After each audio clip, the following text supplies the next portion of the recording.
fundamental about the books that I read for the last 40 years. And today I have my special guest. He is a podcast host too, like me, no other than Mr. Eric Tomeo. Yeah, thank you. I'm glad to be here. Welcome to Book 101, Mr. Eric. And can you please introduce more about yourself? Absolutely, I can do that. I am a podcaster and a lot of other things. I've been a leader of many different things, from coffee shops to churches to all sorts of things. So I have lots of experience leading people, and kind of what happened in my life is I got a master's degree that kind of taught me to ask really big questions. And so one of the big questions that I started asking was, what makes a life a better life, and what kinds of things can we do to create that kind of better life with good community purpose and rest. Mr. Eric Tomeo, thank you so much for sharing your knowledge and wisdom to the world. Yeah. How do you define a living better life, and why is it more than just happiness or success? Yeah, no, that's a great question. I think that a better life is one that is filled with uh, good relationships. I think when we when we don't have relationships that are solid, we can't really feel uh, at rest. We can't really live out our purpose, and so I think a better life is one that's filled with relationships that hold the tension between security and vulnerability. And it's not just about happiness, because when we only pursue happiness, we miss out on on a lot of things. And one of the things that we miss out on is really living into a purpose. Because I think that a lot of times when we pursue happiness for ourselves, and not necessarily for everybody else as well. And so, in order to create a better life, I think we need to participate in creating a better world as well. Yes, indeed, we need to participate, people. What societal or cultural myth about the good life do you think hold people back from true fulfillment? Cultural myth that holds people back from true fulfillment. I would say a lot of times we think we think that the key to a good life and fulfillment and all that sort of stuff has to do with success in financial terms, or success in like, oh, everybody looks up to me.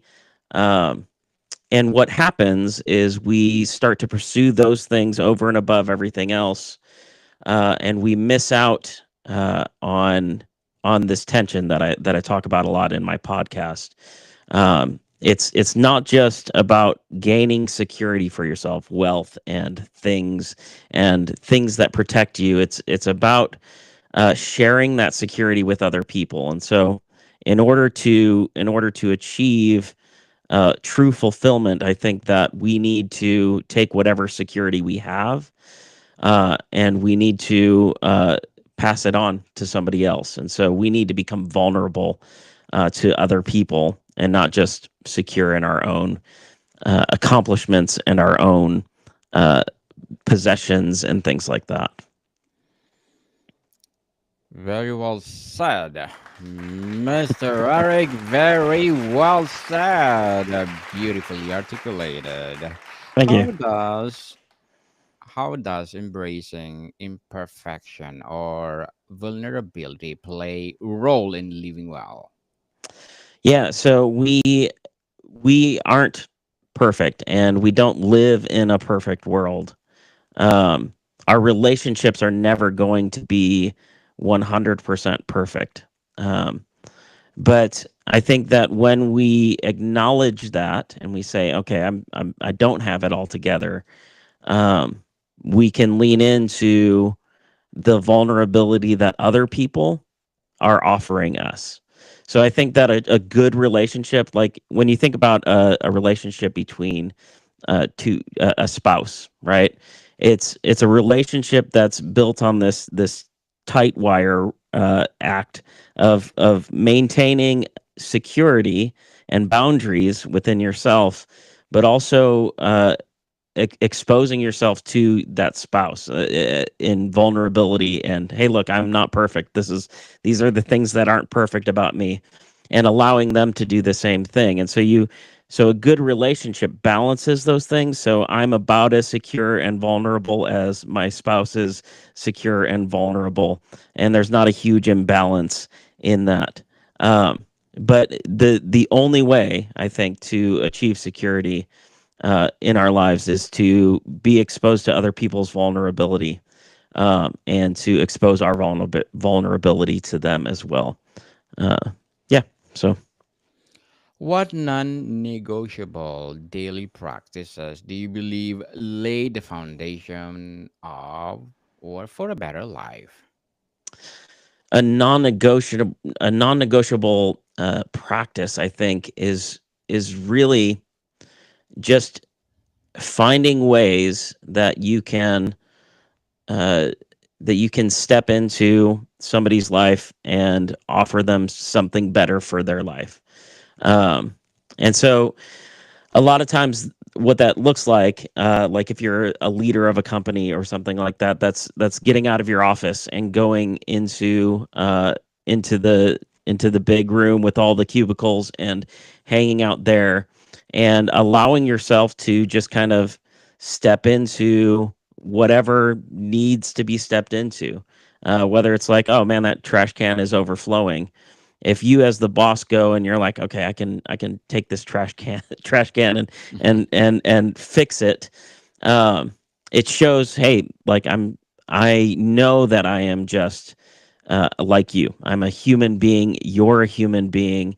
uh Even though I have a different role at this company, even though I'm in charge here and I'm going to tell you what to do sometimes, uh know that I too can get my hands dirty. And I think like going into that space, and when somebody needs help, jumping in and helping, not to be there to like criticize people's work and things like that. Sometimes that needs to be done, um, but to really kind of stand there as a human being that shares humanity with the people that work for you. So as far as a non-negotiable daily practice, um, I think that kind of one of the things that I do is in the morning, I kind of sit and I meditate a bit on the idea that uh, I am enough. I am worthy of good things, and I'm also not enough. Where I am imperfect and I make mistakes and I fail every day, and so that allows me to give grace to people who might upset me or might get on my nerves or things like that. But it also allows me to step in and really live out my purpose for other people. Indeed, people, be a role model and always to affirm yourself that you are the head, not the tail. You're a victor, not a That's right. victim. Totally, you will be empowered. So, how That's do right. you help people reframe failure or setbacks as a part of their journey to a better life?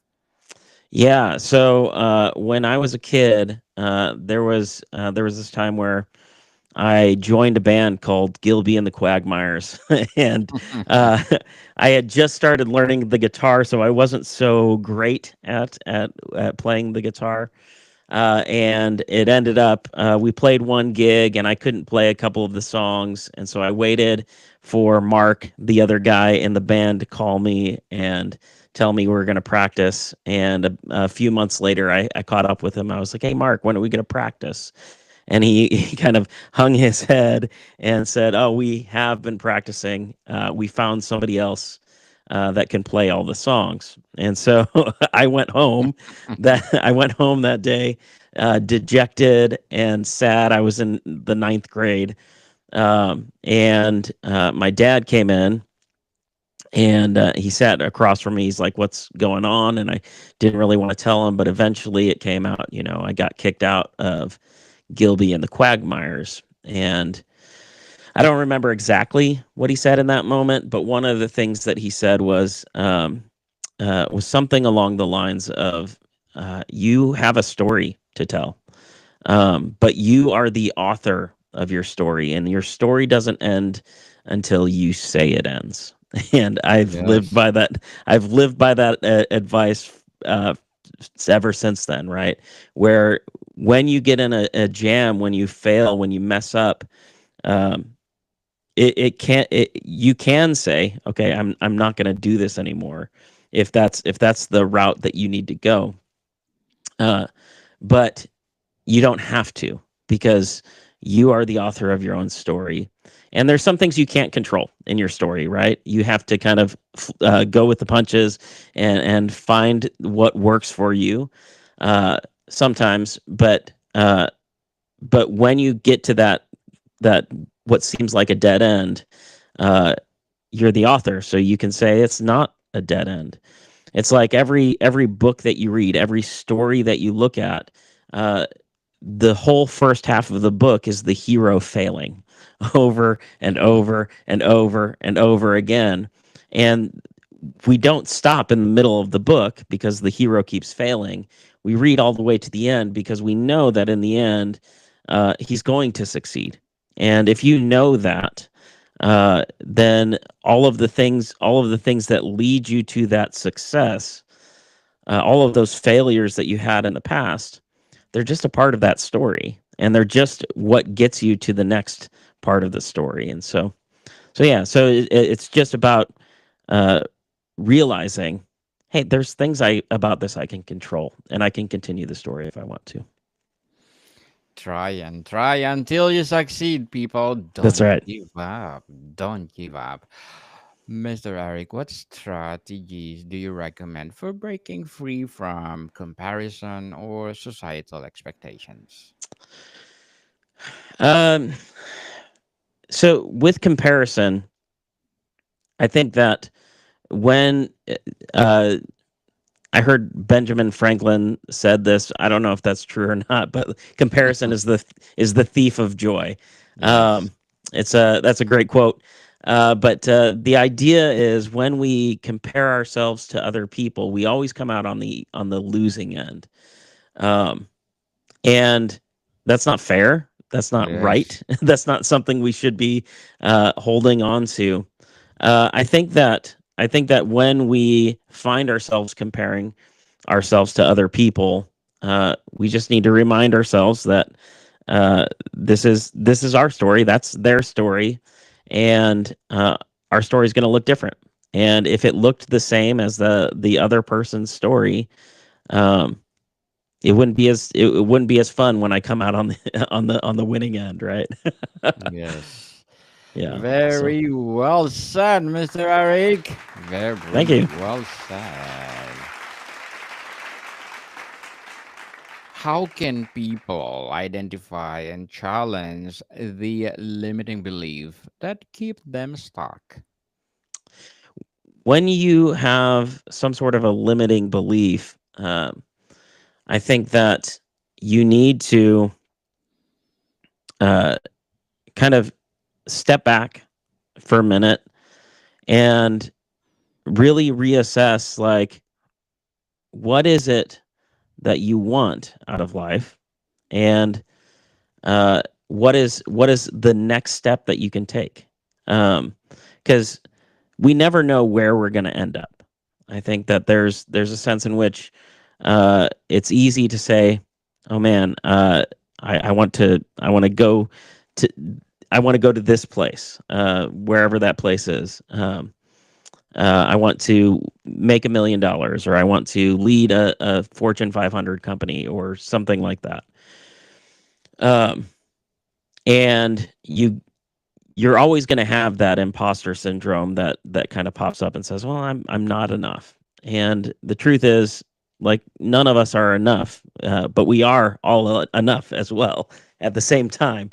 Um, and and so and so what I think you need to do is you need to say, okay, like, uh, this is where I want to go. I don't know if I'll end up there or not.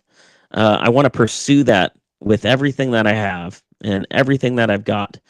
Um, but uh, but there's always this moment in the middle where we start to believe that we can't achieve whatever it is we're looking to achieve. Like a long time ago, my wife was a cake baker. She made cakes for weddings, and she would get with the groom and the bride, and she would figure out a design for the cake, and then she would get to making the cake, and she would bake the different layers and set them up and all that kind of stuff. And there was always a point, I knew, when she was about at the middle of the cake. I would come home and she would be sitting on the kitchen floor weeping, like, "Hey, I'm never going to get this cake finished. It's never going to happen. It's never going to come together. It's never going to be exactly what I want it to be." And I think that whenever you're going towards something, whenever you're trying to achieve something great and something good, there's always going to be that middle of the cake syndrome where you get to the middle and you're like, I don't know if it's going to come out all right. And I think that what you have to do in that case is you just need to say, what's the next best thing? What's the next step that I can take? Even if it's a small step, even if it doesn't feel like it's going to accomplish that big goal, what's the next thing that I can do, right? And just do that. And then after you have done that, ask, what's the next small step that I can take towards this big goal? It's like, how do you eat an elephant? One bite at a time, right? Yes, totally. I agree with you, Mr. Eric. But before we continue our discussion for today, I just want to shout out my ranking tops for the last 30 days because in Mali, I got number 9 on the Apple chart. United Arab Emirates, 11. El Salvador, Uruguay, Norway, Canada, Slovenia, Macedonia, South Africa, and many more. Thank you so much for supporting this podcast because this podcast is created to empower writers, authors, podcast hosts all over the world. What's your advice for setting boundaries without guilt in pursuit for healthier life? Yeah, everybody needs boundaries. I uh, I I live in a house, right? And I live outside of my house. There's a fence, and every night before I go to bed, I lock all the doors and I go up to bed, and I bring my dog with me. She's not a very ferocious beast, but just for the sake of argument, let's say she is a ferocious beast, right? And when I get into bed and I fall asleep, that's when I'm the most vulnerable uh, throughout all of the day, right? And Yes. so there's a sense in which the fence that lies outside of my house and the doors that are locked on my house and the door to my bedroom and the ferocious beast that I have next to me, they're all there, and they all protect me from any potential intruders that want to do me harm. And we live in a dangerous world, and so we need boundaries that allow us to maintain good relationships with people, but also not expose ourselves to too much hurt. Now, in my view, we need to become vulnerable with people, but because we don't live in a perfect world, and because everybody uh, that we meet is imperfect, uh, they have the potential to harm us. in very real ways. And so we have to have an appropriate sense of when can I be vulnerable and when do I need to put up some walls to protect myself. And I think what happens is over time, if you have a good relationship with somebody, you start to build trust with that person. You can kind of let those boundaries down a little bit at a time as they let their boundaries down a little bit at a time. But there's always going to be times where you misread a situation and you're going to get hurt. That's just a part of human relationships. But it is important to try and maintain the right amount of boundaries, not too much, not too little, depending on who you're interacting with. Thank you for your advice, Mr. Eric. Yeah. And what will be your short-term and long-term goals as a podcast host? My short term goal as a podcast host is really just to get my thoughts on community and relationship and living the better life out there. I'm trying to really kind of wrestle with huge questions in the world, and it's not easy. But I found that through telling stories and through thinking deeply about vulnerability and security, and just relationship and how relationship is a harmony, where we need a bunch of different kinds of relationship in order to live a fulfilled life. Um, as I wrestle with those things throughout my podcast, um, really I'm just trying to think through uh, my thoughts and what other people have said through philosophy and theology and mythology and literature and all of those things.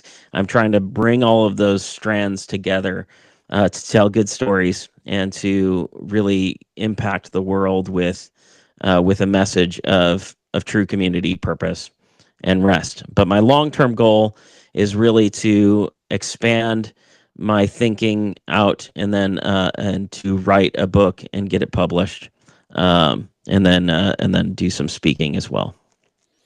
Good luck to your goals, Mr. Thank you. Eric, and looking for more and more success to come. Before we Thanks. wrap up our discussion for today, I'm inviting you to please do listen to my other podcast because my abstract essay is already in fifth season, abstract poetry in second season, and of course my book 101 review in fifth season too, comedy 101 in second season, food 101 in fifth season as well, geography 101 in its fourth season, and my baby podcast Law 101 and Mental Health 101. Love Letters are in third season, Movie 101 Review and Music 101 in its fourth season, and Science 101 and Sex 101 in its first season. Please listen to them wherever you listen your podcast.